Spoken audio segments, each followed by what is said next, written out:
Subscribe करें और bell दबाएं ताकि कोई खबर रह न जाए।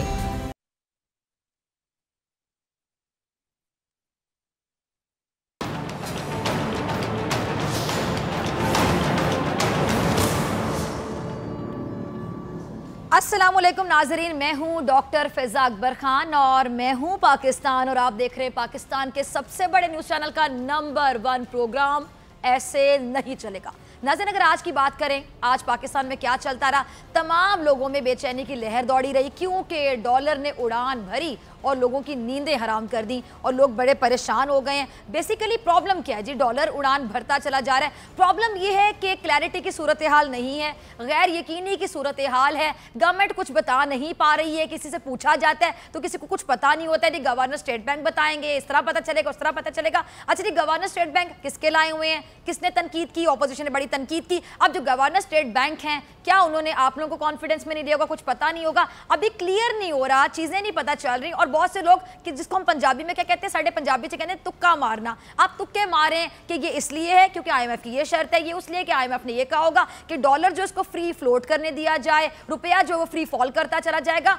कोई बताया नहीं जा रहा कि हद एक लिमिट क्या होगी, कहां तक जाएगा। इसलिए लोगों की परेशानी में ज्यादा इजाफा हो रहा है। लेकिन बहुत से लोग इस सिचुएशन से बड़ा फायदा उठा रहे हैं। जो हमारा एक अमीर तबका होता है, एक मखसूस क्लास है जी, हमारी इलीट क्लास, जो कि हर सिचुएशन से फ़ायदा उठाना जानती है। अब जिस तरह इस तरह के तबके के लिए एमनेस्टी स्कीम जो है उसको मुतारिफ करवाया गया। जो आपका काला धन है किसी तरह उसको सफ़ेद कर लें, चिट्टा कर लें, गोरा कर लें, साफ़ कर लें। लेकिन अब उसके लिए भी बहुत सी बातें, बड़ा एक लंबा सब्जेक्ट है, बड़ी डिटेल में इसमें बात हो सकती है कि क्या उनको किस बात का डर होगा, उनको किस बात का खौफ होगा। क्या आप लोगों ने उनको ट्रेस कर लिया, आप लोगों को पता है कि वो कहाँ पर बैठे हुए तमाम लोग हैं। अगर वो नहीं अवेल करते एमनेस्टी स्कीम को या उससे फ़ायदा नहीं उठाते तो क्या उनकी गिरफ्तारियां अमल में आएंगी? क्या होगा? ऐसा क्या खौफ होगा उन लोगों के लिए कि उनको एमनेस्टी स्कीम से फ़ायदा उठाना पड़ेगा और काले धन को किसी तरह भी सफ़ेद करना पड़ेगा। ये बहुत बड़ा सब्जेक्ट है, तो इससे कितना फ़ायदा होगा आप तमाम लोग बाखूबी समझ सकते हैं। अब चलिए डॉलर वाली बात कर रहे थे कि डॉलर के हवाले से परेशानी ये है कि पुराने जो लोग हैं, नो डाउट कि उन्हीं की ये बीज बोए हुए हैं जिनको अब काट रही है पीटीआई की गवर्नमेंट आकर। अब जो पुराने लोग हैं वो तनकीद करते हैं तो मुझे बड़ी तकलीफ होती है कि आप लोग यहाँ तक लाने वाले हैं जो 9 महीने पहले आया, उसको आप लोगों ने अपने सालों के लिए, जो सालों में आपने बेड़ा गर्क कर दिया मैशत का, उसका जिम्मेदार करार दे दिया। अब इसाक डर साहब हैं, उनकी बातें लोग करते हैं, बहुत से लोग याद करते हैं, बल्कि वो भाई साहब खुद जो कि इश्तिहारी हैं, यहाँ से जा चुके हैं, दिल्लिया बुलाती है, वहाँ बैठ के बरतानिया में बैठ के बीमार भी हैं और बीमारी में भी पता नहीं इतने आइडियाज़ कैसे आते हैं। ऐसा वाहिद बीमार शख्स मैंने देखा है जो बीमारी में वहाँ बैठ के आइडियाज़ दे रहा है और क्लेम कर रहा है कि मैं ये कर सकता हूँ। अभी भी निजी टीवी चैनल्स को उन्होंने इंटरव्यूज़ दिए हैं, बल्कि ऐसे हालात आ गए साक डार साहब के कि वो यूट्यूब चैनल्स को भी इंटरव्यूज़ देने पर आ गए हैं। मैंने 2-3 इंटरव्यूज़ उनके देखे हैं कि वो यूट्यूब चैनल्स को इंटरव्यूज़ देने के कोई तो मेरी सुन ले कि मैं क्या कह रहा हूँ। अच्छा, साक डार साहब के हवाले से एक बात मैं करना चाहूँगी, बहुत से लोग डिफरेंट राय रखते हैं जी, उन्होंने कंट्रोल किया हुआ था, डॉलर की कीमत को फिक्स किया हुआ था।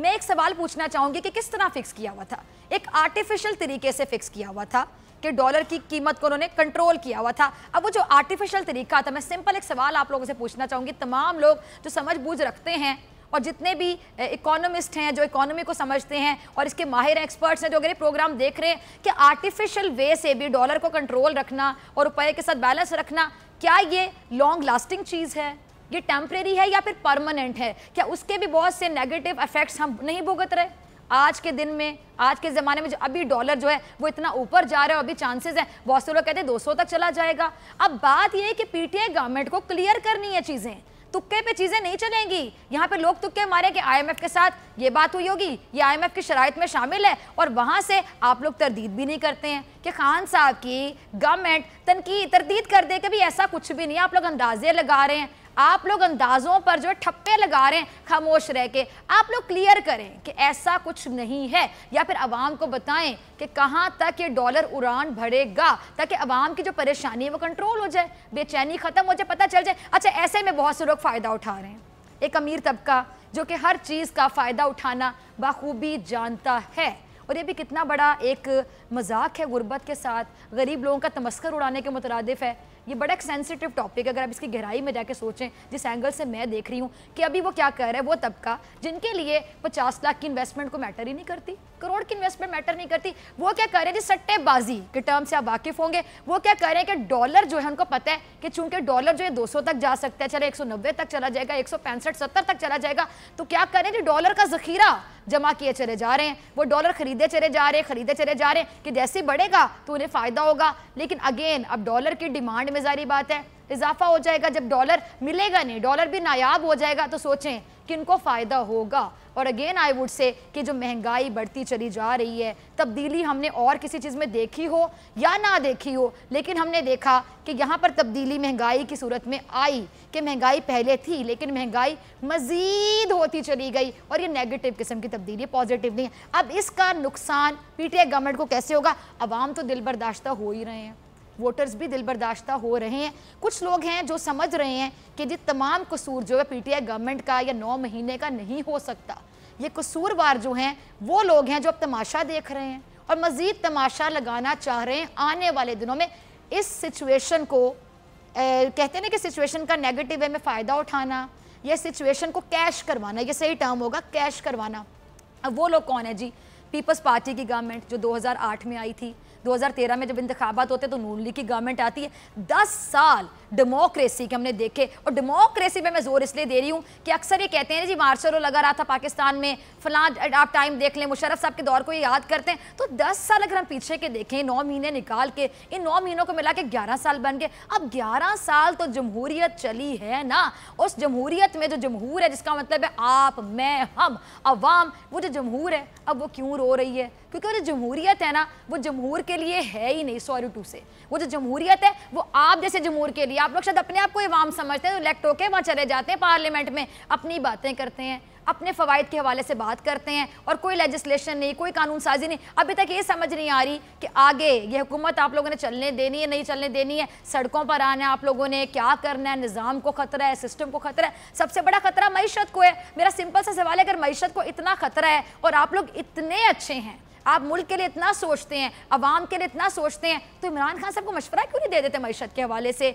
मईशत के हवाले से एक पेज पर आ जाए, छोड़ दें क्या PMLN, छोड़ दें क्या पीपल्स पार्टी, छोड़ दें कौन PTI, कहीं पाकिस्तान पाकिस्तान पाकिस्तान पाकिस्तान की मईशत, पाकिस्तान की इकोनॉमी, पाकिस्तान में महंगाई कम होगी, पाकिस्तान में जो रुपया है उसकी वैल्यू में इजाफा होगा, पाकिस्तान में डॉलर नीचे आएगा, पाकिस्तान के रुपये के साथ अगर हम उसका मुकाबला करें तो आप पाकिस्तान के लिए क्यों नहीं सोचते? बड़ा आप लोग अवाम कार्ड खेलने चलें कि अवाम के लिए, हमें महंगाई में अवाम जो पिस रही है, हमें तकलीफ हो रही है, हमें दर्द हो रहा है, हमें पता नहीं क्या फ़िक्र खाई चली जा रही है। अगर अवाम की इतनी फ़िक्र है ना तो बैठ जाए ना इमरान खान साहब को लेके, कहीं जी इमरान खान साहब सारे इख्तलाफात एक तरफ, ये ज़रा मशवरा ले लें। अब ये क्यों नहीं करते मैं आपको बताती हूँ। पहला, मेरी नज़र में शायद इस काबिल ही नहीं है। इस काबिल होते तो मुल्क यहाँ पर होता, मुल्क को कहाँ तक आप लोगों ने लाकर खड़ा कर दिया। तो आप लोगों से मशवरे इमरान खान साहब वैसे लेंगे भी कैसे, और कोई पता नहीं कि आप लोग सही मशवरा दें भी या ना दें।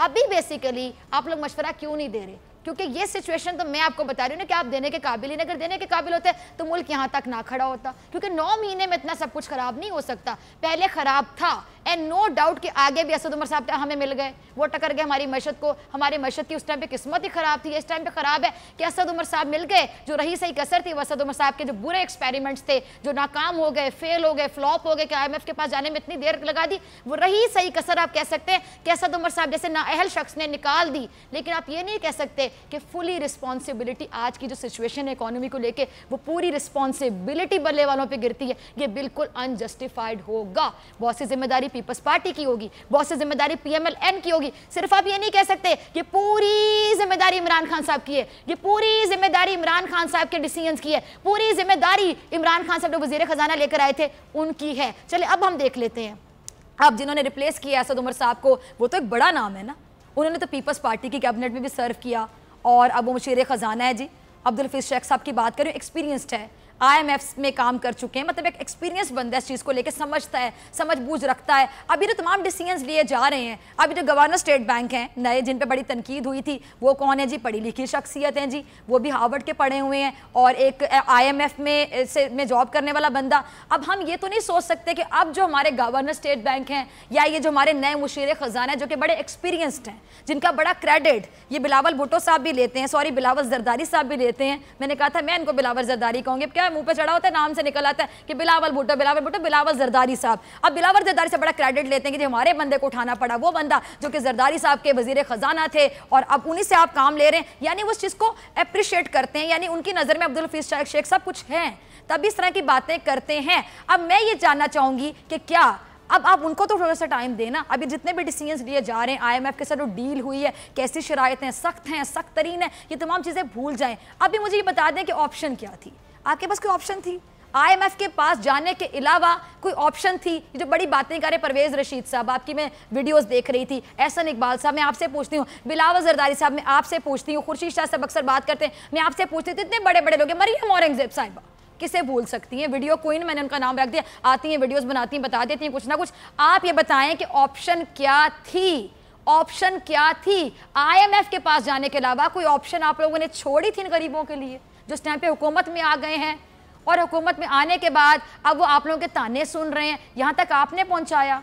और इससे पहले कि मैं मेहमान से तारुफ करवाऊँ, मेहमान हमारे साथ मौजूद हैं जी, किसी तारुफ के मोहताज नहीं है, इकोनॉमिस्ट हैं, इकोनॉमी एक्सपर्ट हैं जी, मीर मोहम्मद अली साहब, उनसे हम बात करेंगे। उससे पहले मैं आपको दिखाना चाहूँगी कि बेचारी अवाम, वो अवाम जिसका कार्ड खेलने जा रहे हैं तहरीक चला के, ये नून लीग वाले, पीपल्स पार्टी वाले, जिस अवाम को यहाँ तक पहुँचाने के ज़िम्मेदार ये लोग हैं, अब ये उसी अवाम के जज्बात के साथ खेलेंगे तहरीक चलाने की सूरत में। वो अवाम क्या कहती है, ज़रा अवाम का दुख जान लीजिए। ये हमारा सेगमेंट है बोल अवाम बोल।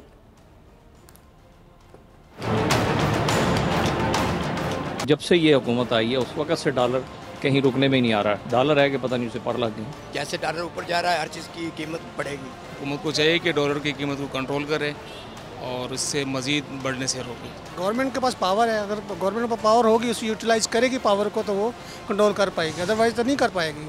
देखिए बेरोज़गारी इतनी ज़्यादा हो गई है कि बंदा सोच के परेशान हो रहा है। गरीब तो बस तबाह होता जा रहा है। हमारे पुश्तों में कहावत है कि गरीब तबाह है। डोंगी किंग वाली मूवी है ना, सिर्फ हमारी आवाम के साथ वही हो रहा है। इमरान खान साहब बोल रहे थे ना, हम जैसे आएंगे गुर्बत ख़त्म करेंगे, उन्होंने तो गरीब मारने शुरू कर दिए। बेटा डॉलर की जो जाती है, इसकी कीमत जो बढ़ रही है, इसका सबसे ज़्यादा असर जो है वो गरीबों पर होता है। और गरीब आवाम तो पहले पिसे हुए हैं, गरीब आवाम का तो पहले कोई सुनवाई नहीं है। ऊपर से डॉलर महंगा, चीज़ें महंगी, कम ज़्यादा होता रहता है, ज़्यादा हुआ नीचे भी आ जाएगा। मईशत को सबसे पहले कंट्रोल में लाया जाए, फिर ही कुछ होगा, अदरवाइज महंगाई आउट ऑफ कंट्रोल हो जाएगी। जो IMF चाहेगा वही होगा।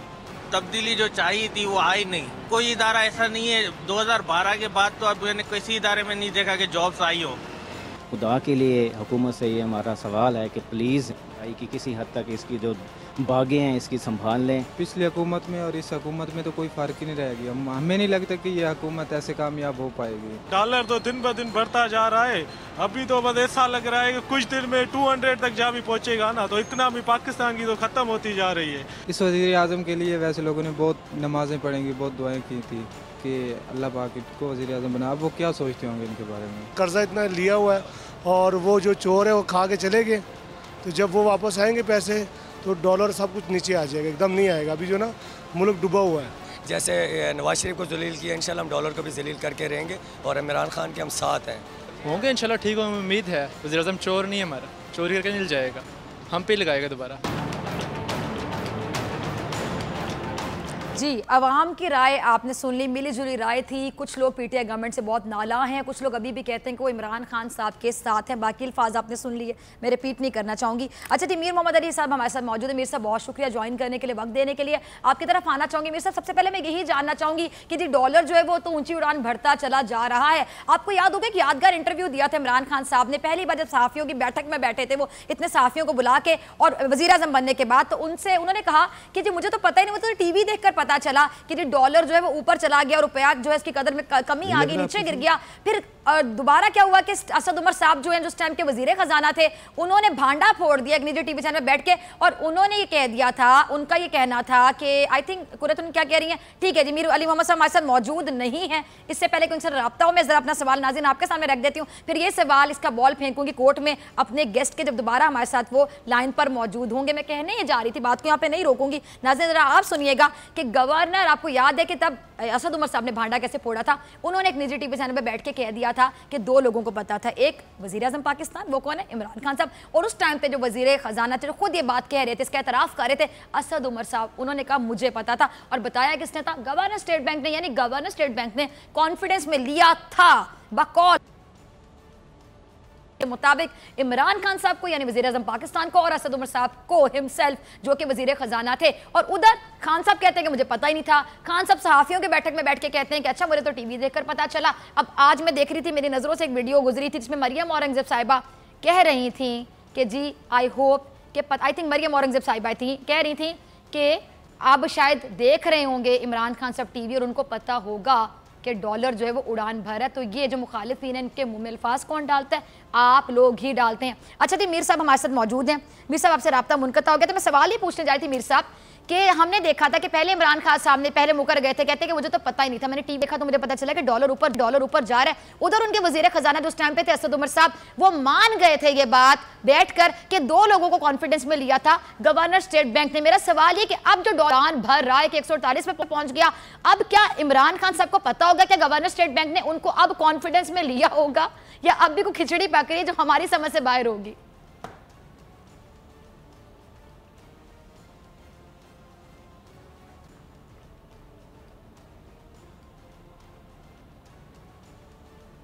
जी मीर साहब शायद मुझे नहीं सुन पा रहे, कोई टेक्निकल फॉल्ट है। टीम ज़रा प्लीज़ इसको ज़रा कीजिएगा ठीक।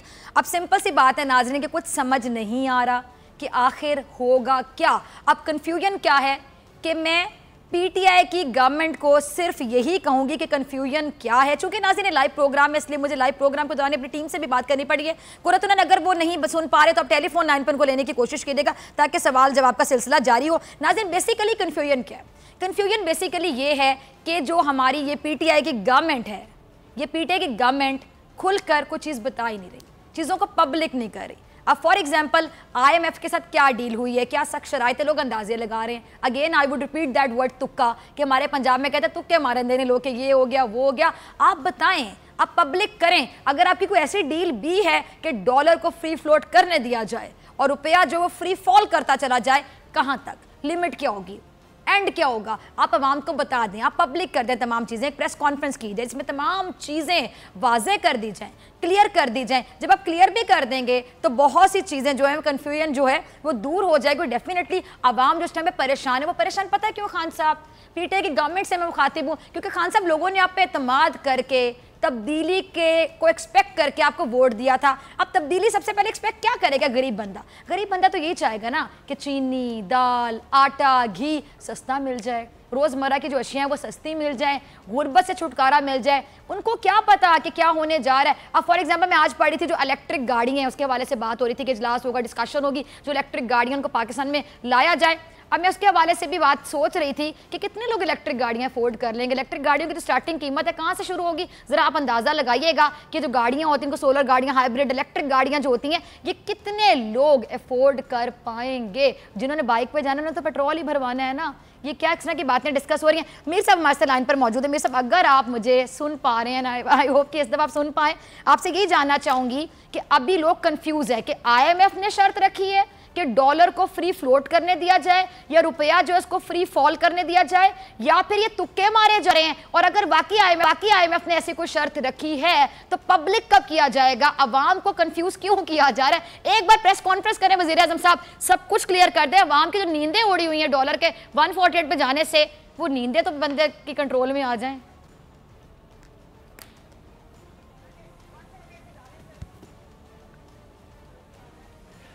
ये नींद तो मेरी भी उड़ी हुई है फिजा आज के बाद। देखिए मेरे ख्याल में टू बी फेयर ये सारी चीज़ें हैं, इसमें स्पेकुलेटर्स भी इन्वॉल्व हैं मनी चेंजर्स के थ्रू। एक आम आदमी पाकिस्तान में जाके दिन और रात डॉलर ख़रीद के होल्ड कर रहा होता है कि जी ये इसकी प्राइस ऊपर चली जाएगी। IMF तो हमेशा ही ये कहता है कि आपका डॉलर ऑन डिमांड फैक्टर होना चाहिए कि जो डिमांड है, मेरे ख्याल में वो बिल्कुल गलत है। अगरचे कि IMF ने ये कहा है तो मैं ये डिमांड करता हूँ जो इमरान खान ख़ुद डिमांड करते थे पहले हुकूमत से, और मैं भी हुकूमत से पहले वाली डिमांड करता था कि IMF की जितनी नेगोशिएशंस की 5 या 6 मेजर शराइत है उसको पाकिस्तान की आवाम के सामने लाया जाए। ये हमारा हक बनता है। मैंने अगर वोट दिया है तो ये मेरा हक बनता है कि मुझे पता चले कि क्या नेगोशिएशन हुई है, ताकि मैं अपने बिजनेसेस के लिए या अपने इकोनॉमिक बेटरमेंट के लिए कुछ प्लान कर सकूं। अगर मेरे ख्याल में तो IMF ने ये शर्त लगाई है कि डॉलर को फ्री फ्लोट किया जाए। इसके बगैर इतनी जल्दी ये 6 रुपए, 7 रुपए, 8 रुपए बढ़ना मेरी नज़र में नामुमकिन है। मगर इस पे सोने पे सुहागा ये हो रहा है कि स्पेकुलेटर्स बीच में आ जाते हैं।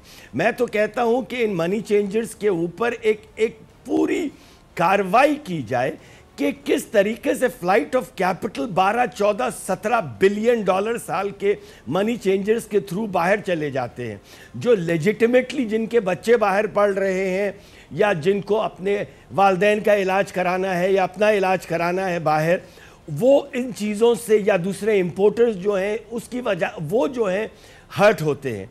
तो सब में पहले तो IMF से जो शरायत तय हुई हैं वो हफीज शेख साहब को आकर टीवी पर बिल्कुल बताना चाहिए। तो बताया जो नहीं जा रहा, जो छुपाया जा रहा है, इसकी वजह आपको क्या नजर आती है? आप तो इकोनॉमी पे गहरी नजर रखते हैं, जरा हमें भी समझा दें मीर साहब।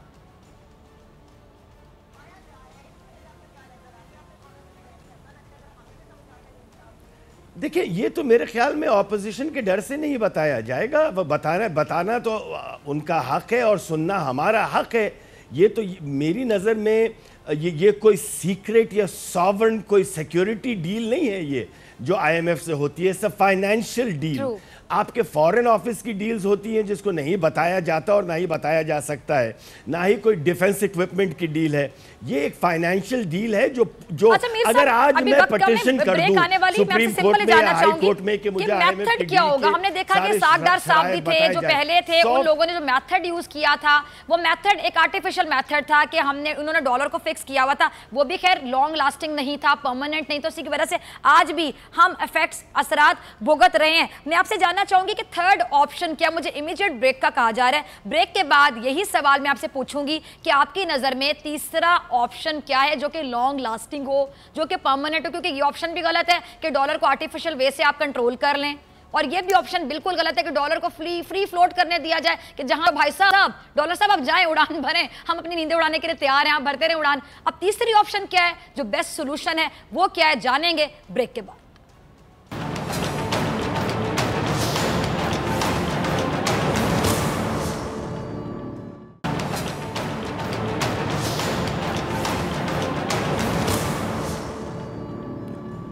वेलकम बैक नाज़रीन, आप देख रहे हैं ऐसे नहीं चलेगा और मैं हूं आपके साथ डॉक्टर फिजा अकबर खान। आज तो आवाम कह रही है डॉलर को कि डॉलर भाई साहब ऐसे नहीं चलेगा, बस अब इतनी उड़ान भरना बंद करें, नीचे आ जाएं प्लीज़, खुदा का खौफ करें। अच्छा जी, मीर मोहम्मद अली साहब हमारे साथ मौजूद हैं। सर टाइम की कमी थी, हमें जो ब्रेक पे जाना पड़ा। ब्रेक से पहले मैंने एक सवाल पूछा था, मैं दोबारा दोहरा देती हूँ जो लोग जिन्होंने अभी ट्यून इन किया बोल न्यूज़। सर मैंने पूछा ये था कि पहले जो है सागदार साहब अभी भी बड़े दावे करते हैं कि मैंने बड़ा कंट्रोल किया हुआ था डॉलर को, लेकिन आर्टिफिशियल से, फेक मेथड से। अब ये जो है ये बता नहीं रहे कि करना क्या, कि डॉलर जो ऊंची उड़ान भर है, फ्री फ्लोट कर रहा है, रुपया जो फ्री फॉल कर रहा है। अब ना तो वो मेथड जस्टिफाइड है कि आप आर्टिफिशियल वे में इसको कंट्रोल रखें, ना ये मेथड जस्टिफाइड है कि जी उड़ने दें उसको, मर्जी है डॉलर की कि डॉलर साहब आप जो मर्जी करें, जी आपके अब्बा जी का घर है, जिस तरह मर्जी उड़े आप पाकिस्तान में। ये बताएं कि थर्ड मेथड कौन सा है जो कि इंप्लीमेंट भी हो सकता है आपकी नजर में, वो क्या ऑप्शन है हमारे पास?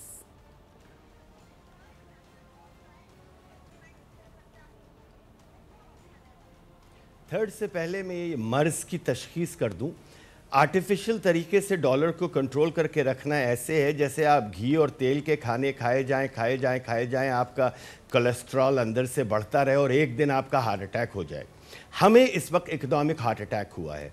अगर के यही डॉलर 4 से 5% हर साल डिवैल्यू होता रहता तो पिछले 10 साल के अंदर भी अगर 4% भी होता तो इस वक्त जिस जगह डॉलर है उसी जगह होता, मगर आवाम के ऊपर किसी चीज़ का बोझ नहीं पड़ता। ये जो ज़बरदस्ती 115, 110 से 140, 145 पे लाया है, मैं ये भी समझता हूँ कि ये आर्टिफिशियल जो पिछला था उसकी वजह से ये करना पड़ रहा है। तो इसकी सब में पहली जो चीज़ है ये इसाक डार और उससे पिछले वाले जो थे उनका किया धरा है। पीपीपी के दौर में तो थोड़ा बहुत ये डिवैल्यू हुआ भी था, इसाक डार के दौर में तो ये एब्सोल्युटली आर्टिफिशियल था। अब आगे चल के क्या करना है, देखिए मैंने ज़िंदगी में पाकिस्तान का रुपी कभी रिवर्स होते नहीं देखा। 1 रुपए, 2 रुपए, 3 रुपए रिवर्स हो जाता है, मगर हिस्टोरिकली अगर आप चार्ट देखेंगे तो आप ये कभी नहीं देखेंगे कि जैसे 130 पे पहुंचा, फर्ज कीजिए 110 पे पहुंचा हो और 85 पे दोबारा आ गया हो, तो अब तो वो दिन चले गए। अगर कोई ये समझता है कि ये दोबारा 110 115 पर आ जाएगा तो मेरे ख्याल में वो ख्वाब खरगोश में है। अब इस वक्त कुछ नहीं किया जा सकता सिवाय इस चीज़ के कि इसको मज़ीद डिवैल्यू नहीं होने दें। उसके लिए हमें मनी चेंजर्स से जो फ्लाइट ऑफ कैपिटल होती है उसके लिए एक एब्सोल्यूट सिवियर पनिशमेंट करनी पड़ेगी। स्पेकुलेटर्स जो हैं, जो खरीद के, जिनका ना कोई बिजनेस है बाहर, ना बच्चे बाहर पढ़ रहे हैं, ना कोई घर का फर्द उनका बीमार है जिसके इलाज के लिए पैसे किए जाते हैं। यहाँ तो लोग इसलिए डॉलर खरीद के मनी चेंजर्स के पास जाते हैं, $2000, $1000, $500 से लेके $1 मिलियन, $2 मिलियन। आप $45,000 रोज के मनी चेंजर से लीगली खरीद सकते हैं आपके बैंक अकाउंट में। अगर आप टैक्स पेयर हैं तब भी आपका कोई ताल्लुक ही नहीं। अगर आप, और उसकी एक एक्सक्यूज क्या बनाया जाता है कि जी मैं तो टैक्स पेयर हूं, मेरे पास 15 करोड़ रुपए पड़े हुए थे रुपयों में, तो मैंने जाके $45,000 रोज के खरीद लिए। भाई आप होर्डिंग कर रहे हैं, विच इज़ इलीगल। अगर आप टैक्स पे करते हैं तो इसका ये मतलब नहीं है कि आपके पास लाइसेंस है कि आप अपने ही मुल्क की करेंसी की शामत ले आए। अच्छा मीर साहब, सॉरी टू से, मुझे पता नहीं क्यों लगना शुरू हो गया कि हम 50 लोगों को तो मैं जानता हूं जिन्होंने बड़ा एहतसाब का नारा लगा कर आए थे, नोट ऑफ एहतसाब हो भी रहा है। वो अलग बात है कि नैब के केसेस भुगतते जमानत पर जो पब्लिक अकाउंट कमेटी के हमारे चेयरमैन थे, जो बड़ा ववेला मचा के बने थे शबाशिर साहब, वो चले गए बाहर इलाज करवाने के घर से, अब पता नहीं वापस कब आएंगे। मैं ये जानना चाह रही हूँ कि जैसे एमनेस्टी स्कीम है कि काले धन को आप सफेद कर लें, गोरा कर लें, चिट्टा कर लें, किसी तरह ठीक कर लें, ये इस तरह की जो ऑप्शंस दी जा रही हैं, क्यों हम जो ब्लैक मनी कमाने वाले हैं उनको हम ज्यादा मौके दे रहे हैं, इंकरेज करें। जैसे कि अभी देखें जो डॉलर है जखीरा कर रहे हैं, काला धन कमाने वाले डॉलर पे भी सट्टे खेल रहे हैं कि डॉलर जमा किए जा रहे हैं और डॉलर नायाब होता जा रहा है मार्केट में, यानी डॉलर की डिमांड बढ़ती जाएगी। अब यहां पे भी इन लोगों ने सिचुएशन का फायदा उठाया कि डॉलर जमा करो, जब 200 पे जाए तो बेच के कमा लो।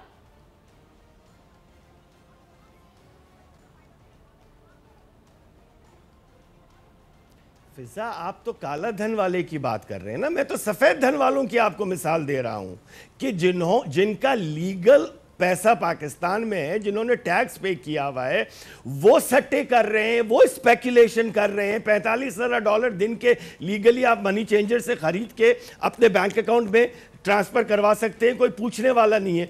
दुनिया के कौन से मुल्क में जिसके हिस्टोरिकली फॉरेन रिजर्व $30 बिलियन से ऊपर कभी गए नहीं है, which is less than literally 6 to 7% of your GDP और 8% ऑफ योर GDP, उस मुल्क में आप फ्लाइट ऑफ कैपिटल के लिए कुछ नहीं कर रहे। 1992 में नवाज शरीफ साहब ने एक रेमिटेंस का लॉ बनाया था कि आप लीगली डॉलर्स जितने भी खरीद के बाहर भेजना चाहें आपको कोई पूछेगा नहीं।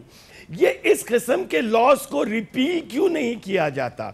एक लॉ आप बार बार डॉलर हम प्रोग्राम करते रहेंगे। 110 पे भी किया था, 125 पे भी किया, आज 147 पर भी कर रहे हैं। मैं बात निकालूंगी, यहीं पे खत्म करूंगी कि ब्लैक मनी को कन्वर्ट करने के लिए, लोगों को एनकरेज करने के लिए, अच्छा जी कोई बात नहीं 10 साल पैसे छुपाएं, कोई बात नहीं, इतना % हमें दें और अपने काले धन को आप चिट्टा धन कर लें, गोरा धन कर लें, व्हाइट धन कर लें, यानी आपने उनको एनकरेज कर दिया। और यहाँ पे जो बेचारे सफेद धन कमा रहे हैं उनको सट्टे पे लगा दिया कि हाँ डॉलर जमा करें, जखीरा करें, सट्टेबाजी करें। आई डोंट नो कि हम किस साइड पे लेके जा रहे हैं अपनी इकोनॉमी को, और कुछ भी क्लियर नहीं है। मीर मोहम्मद अली साहब बहुत शुक्रिया ज्वाइन करने के लिए। और नाजरीन, अफसोस किस बात पर होता है कि जो महंगाई का ये जिन है जो बोतल में कैद नहीं हो रहा बल्कि बोतल से बाहर आता चला जा रहा है, इस पर अवाम के जज्बात के साथ कौन खेल रहा है। मैं अक्सर कहते हैं ना कि पीपल्स पार्टी जो है बड़ी मंझे हुए लोगों की पार्टी है, बहुत ही सीजन पॉलिटिशियंस, लेकिन वो भुट्टो कार्ड खेले चले जा रहे हैं, भुट्टो कार्ड खेले चले जा रहे हैं। अब बहुत से लोग ऐसे हैं, नून लीग के कुछ लोग हैं, बड़ी शख्सियात हैं, सीजन पॉलिटिशियंस हैं,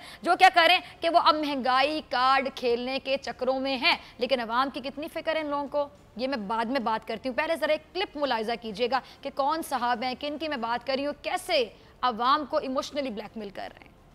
परवेज़ रशीद साहब हैं, किसी तारुफ के मोहताज नहीं है। वो क्या कह रहे हैं कि जो महंगाई इतनी बढ़ रही है और उनका ये कहना है कि जो उनके जो PMLN के जो वर्कर्स हैं उनका ये मानना है कि हमें अवाम की तर्जुमानी करनी चाहिए, हमें अवाम के दुख के साथ शामिल होना चाहिए, हमें तहरीक करनी चाहिए, सड़कों पर आना चाहिए। साथ के कह रहे हैं कि अवाम के दिलों में एहतजाज की परवरिश उड़ान चढ़ रही है, परवान चढ़ रही है। क्या बातें कह रहे हैं परवेज़ रशीद, अपने दिल की बातें आपने अवाम के कंधों पर रख के फेंक दी। कहते हैं किसी के कंधे पर रख के गोली चलाना, बंदूक चलाना। आप लोग बड़े स्मार्ट हैं, आप लोग क्या चाहते हैं नाज़रीन गौर से सुनिएगा। यहाँ तक पहुंचाने वाले कौन है?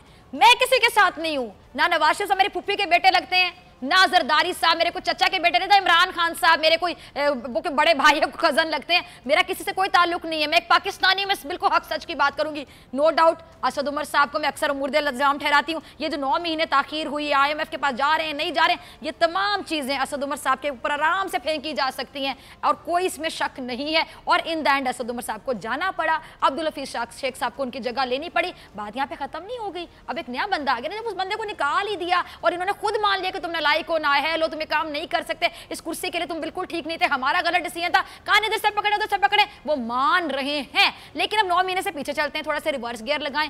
ये जो साहब जिनका नाम परवेज़ रशीद साहब है, जो गुफ्तगू कर रहे हैं, एहसान इकबाल साहब ने भी कुछ वीडियोस बनाई हैं। मरियम औरंगजेब साहिबा को तो चैन ही नहीं आ रहा ना, जब से पीटीआई की गवर्नमेंट है वो वीडियोस पे लगी हुई है, कोई ना कोई बातें करती रहती हैं। वो बता रही हैं, ये बता रहे हैं, सब लोग बता रहे हैं, क्या इनके दौर में दूध और शहद की वाकई नहरें बह रही थी? दिल पे हाथ रखिए मेरी तरह और बताइए, क्या अवाम जो है, गरीब अवाम से मैं मुखातिब हूँ, हम जैसे लोग नहीं जो एसी में बैठे होते हैं, जो गाड़ियों में जा रहे होते हैं, जो महंगे महंगे डिजाइनर वेयर कपड़े पहन रहे होते हैं, वो बेचारी गरीब अवाम जिनको पहनने के लिए कपड़े नहीं मिलते, लोगों के कपड़े लेके पहनते हैं, दाल नहीं मिलती, रोटी नहीं मिलती, बगैर चीनी के चाय पीते हैं, चाय भी पता नहीं दिन में एक दफा पीते होंगे, सर दुखता रहे, चाय बना नहीं सकते क्योंकि हमारे पास सामान कम है। उन लोगों की मैं बात कर रही हूँ, उनकी तकलीफ की मैं बात कर रही हूं। क्या इन लोगों के दौर में वो लोग चैन की नींद सोते थे? क्या वो तमाम लोग खाना खा के सोते थे? क्या उनको महंगे से महंगा कपड़ा, जूता या जरूरत की चीजें दरमियाने रेट में, एवरेज रेट में नसीब होती थी? आप लोग आ जाते हैं इतने कॉन्फिडेंस के साथ, आप लोग बातें कर रहे होते हैं, आप लोग के चेहरे के तासुरात देख के मुझे लिटरली तकलीफ होती है कि आप लोग कैसे आते हैं। पीपल्स पार्टी की अगर मैं बात कर लूं, पीपल्स पार्टी का दौरे हुकूमत 2008 से 2013 में फिर आप लोग आगे थे। ये बताएं कि जो पब्लिक सर्विस एंटिटीज है, जैसे PIA, स्टील मिल्स है, ब्ला ब्ला ब्ला, के जो इदारे हैं, ये बता दें कि इन इदारों में खसारे में जाते रहे ये लोग, और ये इदारे जो हैं खसारे में जा रहे हैं, लॉस में जा रहे हैं, कोई कमा के नहीं दे रहा है। ये किसको आप इल्जाम देंगे? कि इमरान खान साहब को इल्जाम देंगे? 9 महीने को इल्जाम देंगे? वो आप इल्जाम किसको देंगे? आप लोग भी आपको क्रेडिट जाता है, ये इल्जाम आपको जाता है, और आपसे ज्यादा जरदारी साहब की हुकूमत को भी जाता है कि आप लोगों की वजह से सर्कुलर डेट इतना ज्यादा बढ़ गया।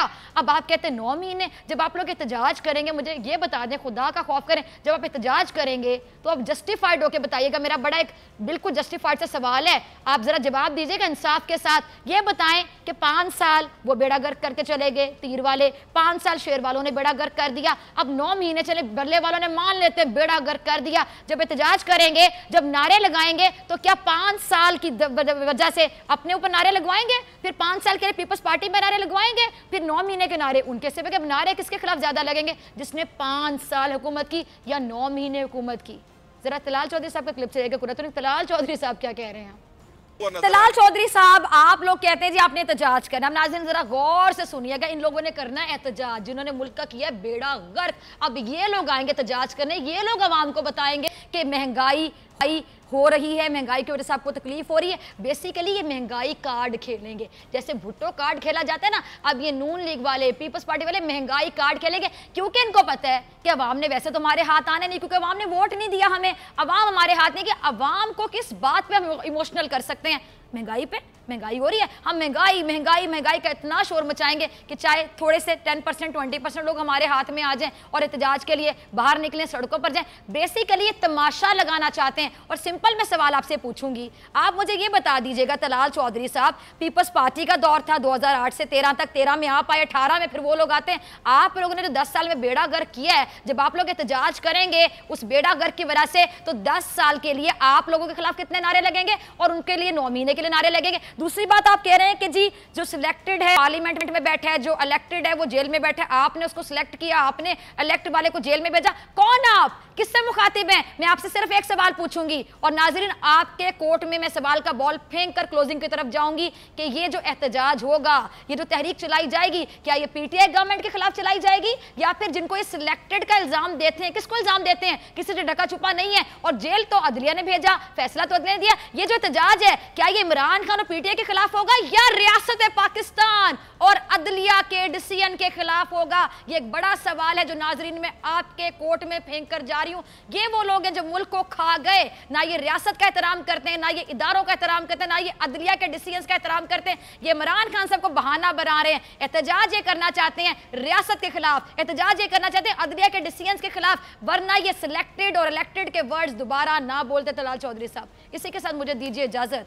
अपना ख्याल रखिएगा। कल मुलाकात होगी पाक भारत टाकरा में इंशाअल्लाह।